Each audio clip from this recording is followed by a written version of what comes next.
the writers got that from? That's a real thing. Absolutely.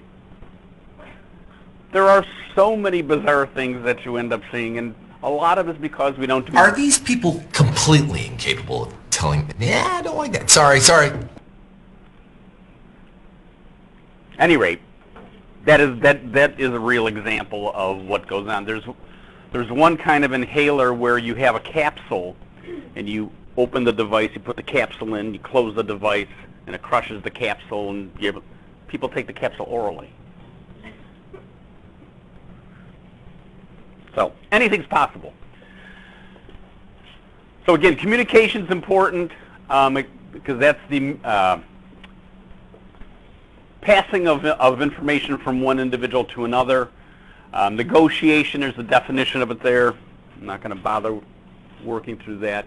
And I'm going to skip this entire section on adult learning for a couple of different reasons, one of which is you don't really need to know it. You guys have heard of this, right? Left brain, right brain? It's not entirely true. We use all parts of our brain. You'll also hear the statement that we only use 10% of our brain. Well, that's not true either. So let me skip through all of this and skip through this. This is getting better, isn't it?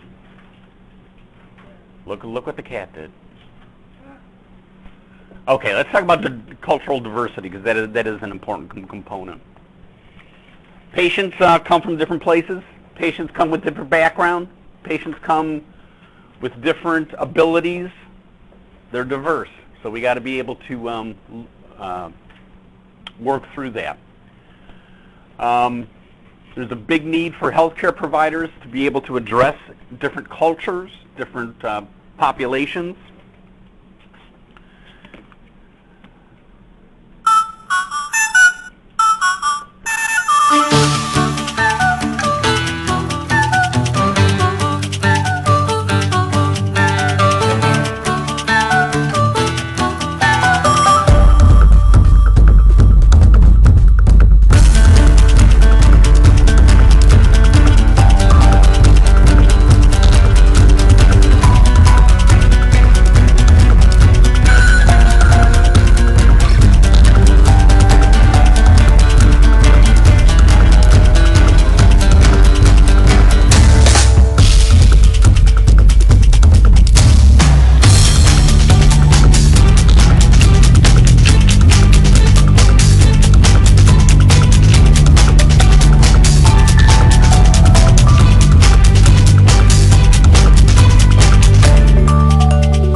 I was quite surprised. 8 hours a day just getting water.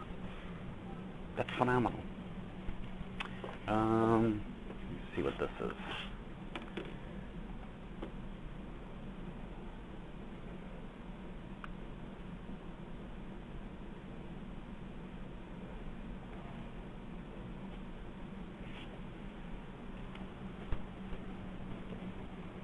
Oh, wow.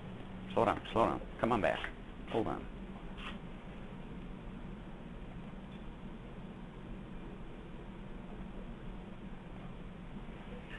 Fit the entire population of the world down into 100 people. As you can see, vast majority of them would be Asians, very few Americans, either North, Central, or South.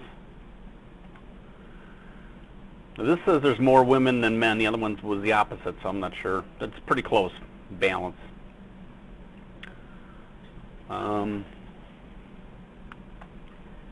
See some diversity there amongst the population.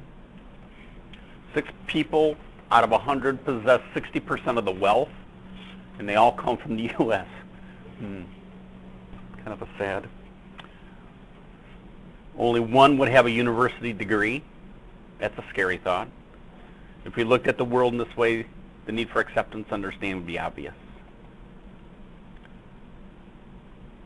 If you woke up in good health, you have more luck than 1 million people who won't live out the week. Experience the horror of war, the solitude of prison, the pain of torture. We're not close to death from starvation. You're better than 500 million people. So you can see there's a lot of diversity. You can follow through on that one. So here's Mr. Rodriguez, 70-year-old man from Mexico, recently arrived in the U.S., does not speak English. He's brought to the ED by a 13-year-old granddaughter. The nurse asks him why he's in the ED. He begins to explain in Spanish, but the nurse cuts him off and starts quizzing the girl. Mr. Rodriguez begins to get agitated. The nurse screams aloud and clutches his chest. The nurse asks the young girl to leave and shouts at Mr. Rodriguez to shut up. The PA, who has been in the room the entire time, begins to take vital signs and start an IV in silence. He's agitated, but takes out a religious prayer card and begins praying. The nurse confiscates the card, muttering that this is not the appropriate place for personal property to be kept. What a jerk. I mean, totally insensitive to the man's needs. So it was not handled good. I think we all agree on that one. What could health providers have done to be more culturally aware and sensitive? Well, that nurse needs to have somebody speak with her about cultural diversity and the proper way to handle these situations.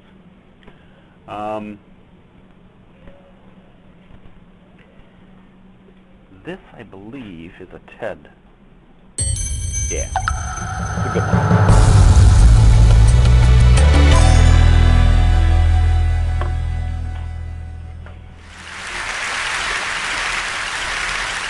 I'm a storyteller, and I would like to tell you a few personal stories about what I like to call the danger of the single story.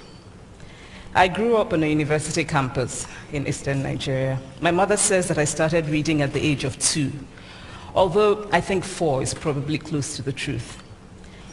So I was an early reader, and what I read were British and American children's books. I was also an early writer. And when I began to write at about the age of 7, stories in pencil with crayon illustrations that my poor mother was obligated to read, I wrote exactly the kinds of stories I was reading. All my characters were white and blue-eyed. They played in the snow. They ate apples. And they talked a lot about the weather, how lovely it was that the sun had come out. Now this, despite the fact that I lived in Nigeria. I had never been outside Nigeria. We didn't have snow. We ate mangoes. And we never talked about the weather because there was no need to. My characters also drank a lot of ginger beer because the characters in the British books I read drank ginger beer. Never mind that I had no idea what ginger beer was. And for many years afterwards, I would have a desperate desire to taste ginger beer. But that is another story. What this demonstrates, I think, is how impressionable and vulnerable we are in the face of a story, particularly as children. Because all I had read were books in which characters were foreign, I had become convinced that books, by their very nature, had to have foreigners in them and had to be about things with which I could not personally identify. Now, things changed when I discovered African books. There weren't many of them available, and they weren't quite as easy to find as the foreign books, but because of writers like Chinua Achebe and Kamara Laye, I went through a mental shift in my perception of literature. I realized that people like me, girls with skin the color of chocolate, whose kinky hair could not form ponytails, could also exist in literature. I started to write about things I recognized. Now, I loved those American and British books I read. They stirred my imagination. They opened up new worlds for me. But the unintended consequence was that I did not know that people like me could exist in literature. So what the discovery of African writers did for me was this. It saved me from having a single story of what books are. I come from a conventional middle-class Nigerian family. My father was a professor. My mother was an administrator. And so we had, as was the norm, living domestic help who would often come from nearby rural villages. So the year I turned 8, we got a new houseboy. His name was Fide. The only thing my mother told us about him was that his family was very poor. My mother sent yams and rice and our old clothes to his family. And when I didn't finish my dinner, my mother would say, "Finish your food. Don't you know people like Fide's family have nothing?" So I felt enormous pity for Fide's family. Then one Saturday, we went to his village to visit. And his mother showed us a beautifully patterned basket made of dyed raffia that his brother had made. I was startled. It had not occurred to me that anybody in his family could actually make something. All I had heard about them was how poor they were, so that it had become impossible for me to see them as anything else but poor. Their poverty was my single story of them. Years later, I thought about this when I left Nigeria to go to university in the United States. I was 19. My American roommate was shocked by me. She asked where I had learned to speak English so well and was confused when I said that Nigeria happened to have English as its official language. She asked if she could listen to what she called my tribal music and was consequently very disappointed when I produced my tape of Mariah Carey. She assumed that I did not know how to use a stove. What struck me was this. She had felt sorry for me even before she saw me. Her default position toward me as an African was a kind of patronizing, well-meaning pity. My roommate had a single story of Africa, a single story of catastrophe. In this single story, there was no possibility of Africans being similar to her in any way, no possibility of feelings more complex than pity, no possibility of a connection as human equals. I must say that before I went to the US, I didn't consciously identify as African. But in the US, whenever Africa came up, people turned to me, never mind that I knew nothing about places like Namibia. But I did come to embrace this new identity, and in many ways I think of myself now as African, although I still get quite irritable when Africa is referred to as a country, the most recent example being my otherwise wonderful flight from Lagos 2 days ago, in which there was an announcement on the Virgin flight about their charity walk in India, Africa, and other countries. So after I had spent some years in the US as an African, I began to understand my roommate's response to me.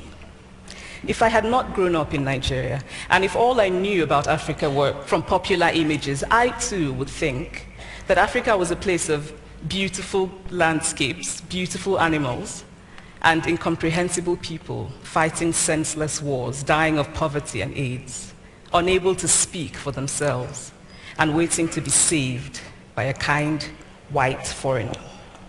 I would see Africans in the same way that I, as a child, had seen Fide's family. This single story of Africa ultimately comes, I think, from Western literature. Now here's a quote from the writing of a London merchant called John Locke, who sailed to West Africa in 1561 and kept a fascinating account of his voyage. After referring to the black Africans as beasts who have no houses, he writes, "They are also people without heads, having their mouths and eyes in their breasts." Now, I've laughed every time I've read this, and one must admire the imagination of John Locke. But what is important about his writing is that it represents the beginning of a tradition of telling African stories in the West, a tradition of sub-Saharan Africa as a place of negatives, of difference, of darkness, of people who, in the words of the wonderful poet Rudyard Kipling, are half devil, half child. And so I began to realize that my American roommate must have, throughout her life, seen and heard different versions of this single story. As had a professor who once told me that my novel was not authentically African.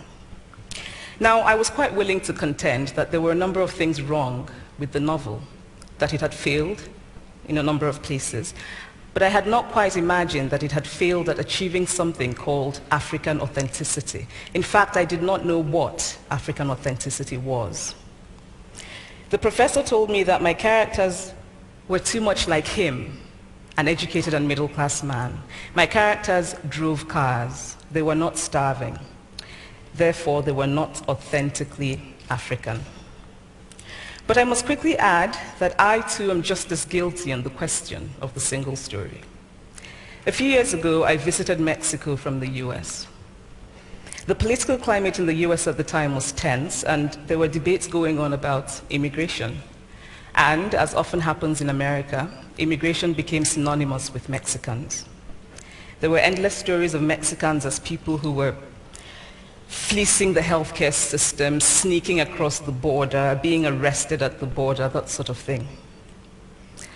I remember walking around on my first day in Guadalajara, watching the people going to work, rolling up tortillas in the marketplace, smoking, laughing.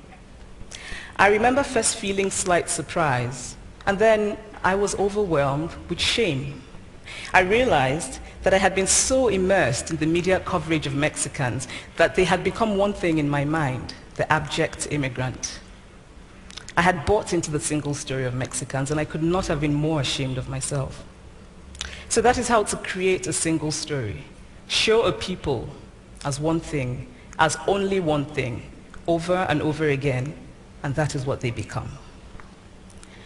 It is impossible to talk about the single story without talking about power. There is a word, an Igbo word, that I think about whenever I think about the power structures of the world, and it is nkali. It's a noun that loosely translates to be greater than another.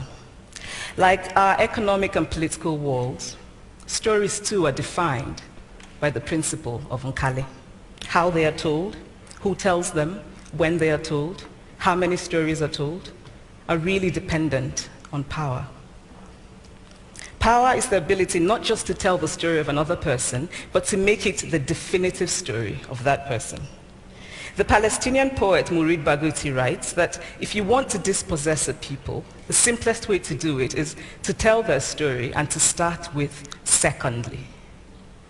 Start the story with the arrows of the Native Americans and not with the arrival of the British, and you have an entirely different story. Start the story with the failure of the African state and not with the colonial creation of the African state, and you have an entirely different story. I recently spoke at a university where a student told me that it was such a shame that Nigerian men were physical abusers like the father character in my novel. I told him that I had just read a novel called American Psycho, and that it was such a shame that young Americans were serial murderers. Now,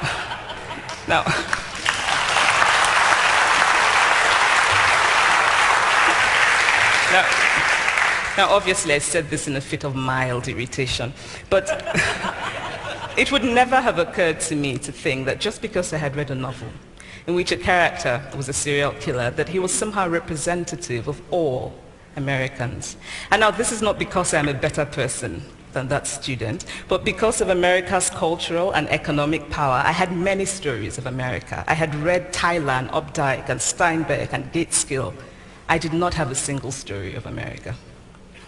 When I learned some years ago that writers were expected to have had really unhappy childhoods to be successful, I began to think about how I could invent horrible things my parents had done to me. But the truth is that I had a very happy childhood, full of laughter and love in a very close-knit family. But I also had grandfathers who died in refugee camps. My cousin, Polly, died because he could not get adequate health care. One of my closest friends, Okoloma, died in a plane crash because our fire trucks did not have water. I grew up under repressive military governments that devalued education so that sometimes my parents were not paid their salaries. And so as a child, I saw jam disappear from the breakfast table. Then margarine disappeared. Then bread became too expensive. Then milk became rationed. And most of all, a kind of normalized political fear invaded our lives. All of these stories make me who I am. But to insist on only these negative stories is to flatten my experience and to overlook the many other stories that formed me. The single story creates stereotypes, and the problem with stereotypes is not that they are untrue, but that they are incomplete. They make one story become the only story. Of course, Africa is a continent full of catastrophes, the immense ones such as the horrific rapes in Congo, and depressing ones such as the fact that 5,000 people apply for one job vacancy in Nigeria. But there are other stories that are not about catastrophe, and it is very important, it is just as important to talk about them. I've always felt that it is impossible to engage properly with a place or a person without engaging with all of the stories of that place and that person. The consequence of the single story is this: it robs people of dignity. It makes our recognition of our equal humanity difficult. It emphasizes how we are different rather than how we are similar. So what if before my Mexican trip, I had followed the immigration debate from both sides, the US and the Mexican? What if my mother had told us that Fide's family was poor and hardworking? What if we had an African television network that broadcast diverse African stories all over the world, what the Nigerian writer Chinua Achebe calls a balance of stories? What if my roommate knew about my Nigerian publisher, Mukhtar Bakare, a remarkable man who left his job in a bank to follow his dream and start a publishing house? Now, the conventional wisdom was that Nigerians don't read literature. He disagreed. He felt that people who could read would read if you made literature affordable and available to them. Shortly after he published my first novel, I went to a TV station in Lagos to do an interview. And a woman who worked there as a messenger came up to me and said, "I really liked your novel. I didn't like the ending. Now you must write a sequel, and this is what will happen." And she went on to tell me what to write in the sequel. Now, I was not only charmed, I was very moved. Here was a woman, part of the ordinary masses of Nigerians who were not supposed to be readers. She had not only read the book, but she had taken ownership of it and felt justified in telling me what to write in the sequel. Now, what if my roommate knew about my friend Fumi Yonda, a fearless woman who hosts a TV show in Lagos and is determined to tell the stories that we prefer to forget? What if my roommate knew about the heart procedure that was performed in a Lagos hospital last week?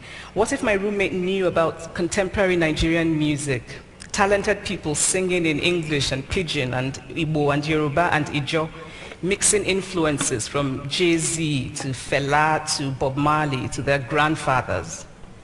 What if my roommate knew about the female lawyer who recently went to court in Nigeria to challenge a ridiculous law that required women to get their husband's consent before renewing their passports? What if my roommate knew about Nollywood, full of innovative people making films despite great technical odds? Films so popular that they really are the best example of Nigerians consuming what they produce. What if my roommate knew about my wonderfully ambitious hair braider who has just started her own business selling hair extensions? or about the millions of other Nigerians who start businesses and sometimes fail, but continue to nurse ambition. Every time I am home, I am confronted with the usual sources of irritation for most Nigerians: our failed infrastructure, our failed government, but also by the incredible resilience of people who thrive despite the government rather than because of it. I teach writing workshops in Lagos every summer, and it is amazing to me how many people apply, how many people are eager to write, to tell stories. My Nigerian publisher and I have just started a non-profit called Farafina Trust, and we have big dreams of building libraries and refurbishing libraries that already exist and providing books for state schools that don't have anything in their libraries, and also of organizing lots and lots of. But stories can also be used to empower and to humanize. Stories can break the dignity of a people, but stories can also repair that broken dignity. The American writer Alice Walker wrote this about her southern relatives who had moved to the north, and she introduced them to a book about the southern life that they had left behind. They sat around reading the book themselves, listening to me read the book, and a kind of paradise was regained. I would like to end with this thought, that when we reject the single story, when we realize that there is never a single story about any place, we regain a kind of paradise. Thank you.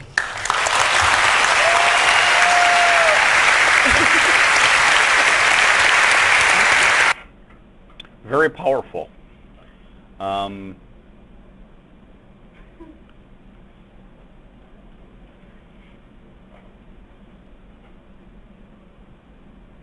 on, you. What people? Oncologists? No, hunkies. Back there. Okay. This is from McCombs. I don't know if you realize we have a multicultural experience that they periodically do things on campus. But this is kind of just getting an idea of using the word ethnic to talk about how you can approach the diversity in the patients that we end up having. How might differences in cultural or ethnic background between the practitioner and client affect the practitioner's ability to perform assessment? A lot of cultural issues come into how you interview somebody and how you address what your findings are. Difficulty in communication, conflicts related to family and visitors, and preconceived biases. Again, the single story coming into problems. How might you, as a respiratory care practitioner, better prepare for and understand the cultural needs of the patients when providing care? And again, we should be receptive and sensitive to that, to the changes. Discuss the cultural needs of a particular ethnic group with a friend or coworker from that group. Learn about other groups that are potential patients. One size does not fit all. This is the Joint Commission's statement related to the cultural diversity. And these are some of the things. I'm not going to ask you these, don't worry. But there should be some kind of training that is done within the hospital, specifically if there's certain populations or certain demographics that happen to be within that community. And there should be also accommodations made for those personal beliefs. And there is a statement of cultural diversity from the AARC, which you have in the back. Okay, lastly, I just want to talk about space and the use of space. There's three spaces that we're going to discuss: the social space, the personal space, and the intimate space. And we're gradually getting closer to the patient as we go. The social space, which is between 4 and 12 feet, is what we do from the door. Okay? So that space, certain things go on. That's where we introduce ourselves. Between 4 feet and 18 inches is considered the personal space. And then in that space, you need permission to enter, to do the interview. And then there's the intimate space where you're actually touching them And that's something that is necessary also as part of our diagnostics. So social, again, 4 to 12, that's where we do the scene survey. That's where we do the critical life function primary survey, where we do our identification of the patient. We establish this for rapport, and we get our initial impression. Second space is personal. That's, again, 18 to 4 feet. That's where we do the interviewing and the intimate. We're touching the patient through 18 inches, where we can actually collect information. So again, when you go through the PE, the first person is going to go ahead and do that introduction involved. Hi, my name is Rick. I'm from the respiratory therapy department. I'm here to give you a breathing treatment. It's not going to hurt. It's going to take about 10 minutes, and you just need to follow some directions, and we're going to check the patient's name, name badge, ID band, verbal confirmation, full name and date of birth. And again, I've seen this quote before. That's that first impression. Then we're going to collect our subjective information as we're interviewing them, and the objective information we'll collect through our patient assessment skills. The intimate zone, again, just as in, because we're now touching the patient, that's why that hand washing was so important. We're going to look at standard precautions and those transmission-based precautions in that appropriate space once we get closer and closer to the patient. And I'm going to stop there. So, questions on Monday. Or, I'm sorry.